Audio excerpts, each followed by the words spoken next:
Ka lalpa hulaw maila Ka nena a omring fova Adu zong til kati lain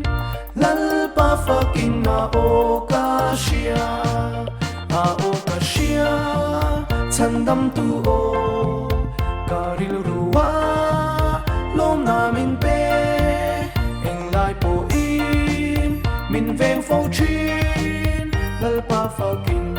A okasya A mangay hay der maila Eng ma ina liat hey ngay lo Ko ve so na apur zo ta A ma zu ring lai nung ang A okasya Chandam tu o Karil ruwa Lom namin pe Eng lai po in Min veng fo chin Lalpa fakin A okasya Di tak na siyang taking min shil Ka ma at sol na mun nuam tu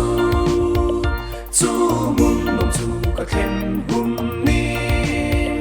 Lalpa zu lim ing ka fa ka A okasya Chandam tu o Karil ruwa Lom namin pe